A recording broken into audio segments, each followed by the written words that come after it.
High বন্ধুরা, আমি স্বপ্না। তোমরা কেমন আছো? আমি কিন্তু খুব ভালো আছি। এটা ছিল কালকে বৃহস্পতিবারের ভিডিও। আমার বৃহস্পতিবারের লক্ষ্মী পুজো আর কি, রেগুলার যেভাবে পুজো করি বৃহস্পতিবার, প্রত্যেক বৃহস্পতিবার, সেটাই তোমাদের সাথে আজকে শেয়ার করব। দেখো, আমি স্নান করে ঠাকুরঘরে ঢুকে গেছি। আগে ঠাকুরঘরটা কিছুটা পরিষ্কার করে নেব, তারপরে ঠাকুরের সমস্ত কাজগুলো করব। তো অলরেডি ঠাকুরের বেদির যে ইয়েটা, সেটা আমি চেঞ্জ করে নিয়েছি। তারপরে সব পুরো ঠাকুর ঘরটা ডিপ ক্লিন করেছি। তারপরে দেখো, ঘট পাতবো, লক্ষ্মীর ঘট। তো লক্ষ্মীর ঘট পাতার আগে লক্ষ্মীর ঘটের নিচে যেটা দিতে হয় দুব্বো আর ধান, দেখো সেটাকেও দিয়ে দিয়েছি। তারপরে লক্ষ্মীর ঘরটা সুন্দর করে সিঁদুর দিয়ে সেটাকে স্বস্তিক চিহ্ন করে নিয়েছি। আমের পল্লবে সিঁদুর দিয়ে নিয়েছি। তারপরে কলাতেও দিয়ে নিয়েছি সিঁদুর। তারপরে পানে দিয়ে নিয়েছি, মানে যেগুলো যেগুলো করতে হয়। তারপরে দেখো করব, জল দেব ঘটে আর কি, দিয়ে আমের পল্লব দিয়ে যেভাবে পাতে আমি সেভাবেই পাতবো আর কি। যদি কোনো কিছু ভুল হয় তাই তোমরা অবশ্যই আমাকে জানাবে কিভাবে আর কি পাততে হয়, কোনটা কি ভুল করলাম। এই যে সমস্ত কিছু দেখো রেডি করে নিচ্ছি যেভাবে করে আর কি। তো সমস্ত কিছু আমি পান দিয়ে, কলা দিয়ে, দুব্বো দিয়ে, বেলপাতা দিয়ে ঠাকুরের ঘরটাকে পাতবো।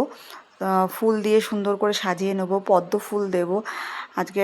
কালকে পদ্ম ফুল নিয়ে এসেছিলাম, তো ভাবলাম তাহলে পদ্ম ফুলটা দিই আর কি।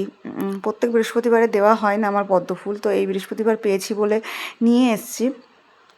প্রত্যেক বৃহস্পতিবারে কিন্তু পদ্ম ফুল পাওয়া যায় না খুব একটা, তা কালকে পেয়েছি বলে আর কি নিয়ে এসেছি। তো পদ্ম ফুলটাও ঘটের মধ্যে দিয়ে নিলাম। অনেকে ঠাকুরের হাতেও দেয়, তো আমি ঘটেই দিলাম। তোমরা বলো কিন্তু যে ঠাকুরের ঘটে দিতে হয় না ঠাকুরের হাতে দিতে হয়।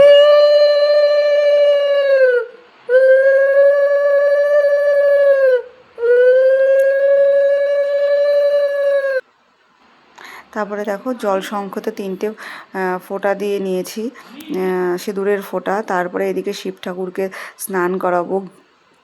প্রথমে মধু দিয়ে নিলাম, দিয়ে ঠাকুরকে মাখিয়ে নিলাম ভালো করে। তারপরে দেব ঘি। ঘি দিয়ে ঘি দিয়েও তোমার ঠাকুরের গায়ে ভালো করে মাখিয়ে নেব। তারপরে ঘি দেওয়ার পরে দেখো, এক হাতে ভিডিও মানে ফোনটা ধরে রেখেছি, আর এক হাতে করছি, তো একটু অসুবিধা হচ্ছে মানে দেখাতে তোমাদেরকে পুরো ভালো করে ভিডিওটা নিতে পারছিলাম না। যাই হোক, যেটুকুনি পেরেছি তোমাদের সাথে শেয়ার করেছি। তো হলো, এবার দেখো ঠাকুরের শিবলিঙ্গে এবার জল দেব।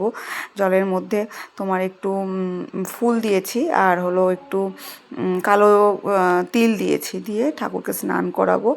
তো এই যে ঠাকুরকে ওম নমঃ শিবায় বলে যেভাবে করে আর কি, সেভাবেই করলাম। তারপরে ঠাকুরটা ভেজা ঠাকুর নাকি ঠাকুরের সিংহাসনে রাখতে নেই, আমি জানতাম না, সেটা কিছুদিন আগেই জেনেছি। তো ওই জন্য ঠাকুরকে একটুখানি ভালো করে মুছিয়ে নেবো, এই যে এটার মধ্যে নিয়ে। তো এক হাতে ভিডিও করছি, এক হাতে ঠাকুরকে মোছাচ্ছি, একটু অসুবিধা হচ্ছে আর কি। তারপরে দেখো, ঠাকুরকে সুন্দরভাবে এখানটায় পেতে নিয়েছি। তারপরে বেলপাতা দেবো।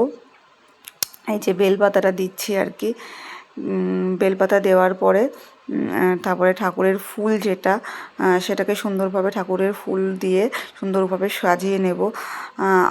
আকন্দ ফুলের মালা আনা হয়নি, ছিল না, সব দেরি হয়ে গেছিলো বলে আকন্দ ফুলের মালাটা পাইনি, শেষ হয়ে গেছিলো। যাই হোক, এবার যে সমস্ত ঠাকুরগুলো আছে, লক্ষ্মী ঠাকুর, কালী ঠাকুর, এদিকে জগন্নাথ, তারপরে ওদিকে তোমার লোকনাথ, সব ঠাকুরকে সুন্দর করে ফুল দিয়ে সাজিয়ে নেওয়ার পরে আমিও চন্দন একটু বেটে নেব। তো চন্দনটা বাটার পরে ভালো করে বেটে নিয়ে সেই চন্দন আগে নিজে ঠাকুরকে আগে আমি নিজে পরে নিয়েছি চন্দনের ফোঁটা, তারপরে ঠাকুরদেরকে দেব। এটা নাকি তাই করতে হয় শুনেছি আর কি, সবই আমার মানে শুনে আর কি, দেখে করা, আমি সঠিক জানি না। তো এই যে ঠাকুরকে পরিয়ে দিলাম। তারপর তুলসী পাতা দেব ঠাকুরের ভোগে। তো লক্ষ্মী ঠাকুরকে আর শিব ঠাকুরকে তুলসী পাতা দেবো না, কারণ ওদেরকে নাকি তুলসী পাতা দিয়ে পুজো করতে নেই, যেটুকুনি আমি জানি আর কি।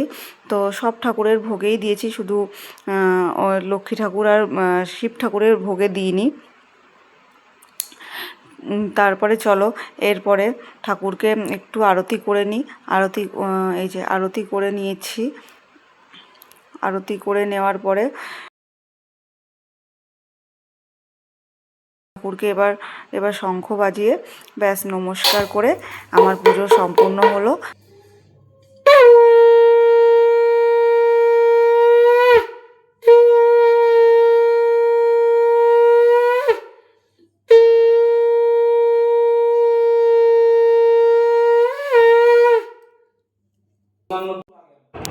ভিডিওটা কেমন লাগলো অবশ্যই জানাবে, লাইক কমেন্ট শেয়ার করতে, আর ফলো করতে কিন্তু একদম ভুলো না। বাই।